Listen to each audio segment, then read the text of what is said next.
വചന കേൾവിയിലേക്ക് എല്ലാവർക്കും സ്വാഗതം. പ്രതിദിന വിശുദ്ധ വേദപുസ്തക വായന 803 ദിവസം. യെഹെസ്കേൽ പ്രവാചകന്റെ പുസ്തകം 3-ാം അധ്യായം. അവൻ എന്നോട്, മനുഷ്യപുത്ര, നീ കാണുന്നത് തിന്നുക, ഈ ചുരുൾ തിന്നിട്ട് ചെന്ന് ഇസ്രായേൽ ഗൃഹത്തോട് സംസാരിക്ക എന്ന് കൽപ്പിച്ചു.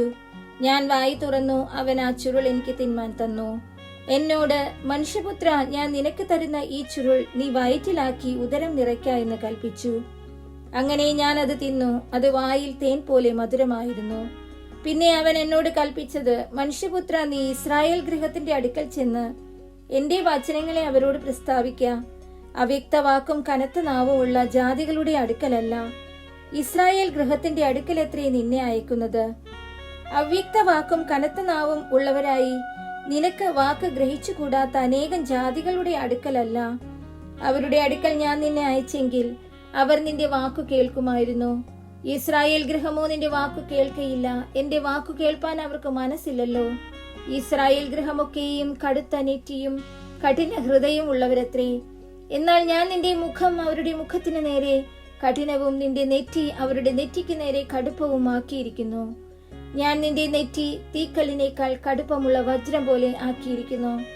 അവർ മത്സരഗൃഹമെങ്കിലും നീ അവരെ പേടിക്കരുത്, അവരുടെ നോട്ടം കണ്ട് ഭ്രമിക്കുകയും അരുത്. അവൻ പിന്നെയും എന്നോട് കൽപ്പിച്ചത്, മനുഷ്യപുത്ര, ഞാൻ നിന്നോട് സംസാരിക്കുന്ന വചനങ്ങളൊക്കെയും ചെവി കൊണ്ട് കേട്ട് ഹൃദയത്തിൽ കൈക്കൊള്ളുക. നീ നിന്റെ ജനത്തിൻ പുത്രന്മാരായ പ്രവാസികളുടെ അടുക്കൽ ചെന്ന് അവർ കേട്ടാലും കേൾക്കാഞ്ഞാലും അവരോട് സംസാരിച്ച്, യഹോവയായ കർത്താവ് ഇപ്രകാരം അരുളി ചെയ്യുന്നു എന്ന് പറക. അപ്പോൾ ആത്മാവ് എന്നെ എടുത്തു. യഹോവയുടെ മഹത്വം സ്വസ്ഥലത്തു നിന്ന് അനുഗ്രഹിക്കപ്പെടുമാറാകട്ടെ എന്ന് ഞാൻ വലിയ മുഴക്കത്തോടെ ഒരു ശബ്ദം എന്റെ പിറകിൽ കേട്ടു. ജീവികളുടെ ചിറക് തമ്മിൽ തട്ടുന്ന ഒച്ചയും അവയുടെ അരികെയുള്ള ചക്രങ്ങളുടെ ഇരച്ചിലും വലിയ മുഴക്കമുള്ള ഒരു ശബ്ദവും ഞാൻ കേട്ടു. ആത്മാവ് എന്നെ എടുത്തുകൊണ്ടുപോയി. ഞാൻ വ്യസനത്തോടും മനസ്സിന്റെ ഉഷ്ണത്തോടും കൂടെ പോയി. യഹോവയുടെ കൈ ശക്തിയോടെ എന്റെ മേലുണ്ടായിരുന്നു. അങ്ങനെ ഞാൻ കേബാർ നദീതീരത്ത് പാർത്ത തേൽ അബീബിലെ പ്രവാസികളുടെ അടുക്കൽ അവർ പാർത്തേടത്തു തന്നെ എത്തി. അവരുടെ മധ്യേ 7 ദിവസം സ്തംഭിച്ചുകൊണ്ട് പാർത്തു.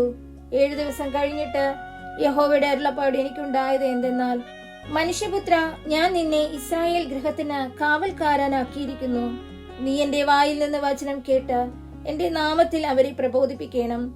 ഞാൻ ദുഷ്ടനോട് നീ മരിക്കുമെന്ന് കൽപ്പിക്കുമ്പോൾ നീ അവനെ ഓർപ്പിക്കുകയോ, ദുഷ്ടനെ ജീവനോടെ രക്ഷിക്കേണ്ടതിന് അവൻ തന്റെ ദുർമാർഗം വിടുവാൻ അവനെ ഓർപ്പിച്ചും കൊണ്ട് ഒന്നും പറയുകയോ ചെയ്യാഞ്ഞാൽ ദുഷ്ടൻ തന്റെ അകൃത്യത്തിൽ മരിക്കും. അവന്റെ രക്തമോ ഞാൻ നിന്നോട് ചോദിക്കും. എന്നാൽ നീ ദുഷ്ടനെ ഓർപ്പിച്ചിട്ടും അവൻ തന്റെ ദുഷ്ടതയും ദുർമാർഗവും വിട്ടുതിരിയുന്നില്ലെങ്കിൽ അവൻ തന്റെ അകൃത്യത്തിൽ മരിക്കും. നീയോ നിന്റെ പ്രാണനെ രക്ഷിച്ചിരിക്കുന്നു. അഥവാ നീതിമാൻ തന്റെ നീതി വിട്ടുമാറി നീതികേട് പ്രവർത്തിച്ചിട്ട് ഞാൻ അവന്റെ മുൻപിൽ ഇടർച്ച വയ്ക്കുന്നുവെങ്കിൽ അവൻ മരിക്കും. നീ അവനെ ഓർപ്പിക്കായിക കൊണ്ട് അവൻ തന്റെ പാപത്തിൽ മരിക്കും. അവൻ ചെയ്ത നീതി അവന് കണക്കിടുകയുമില്ല. അവന്റെ രക്തമോ ഞാൻ നിന്നോട് ചോദിക്കും. എന്നാൽ നീതിമാൻ പാപം ചെയ്യാതിരിക്കേണ്ടതിന് നീ നീതിമാനെ ഓർപ്പിച്ചിട്ട് അവൻ പാപം ചെയ്യാതിരുന്നാൽ അവൻ പ്രബോധനം കൈക്കൊണ്ടിരിക്കയാൽ അവൻ ജീവിക്കും.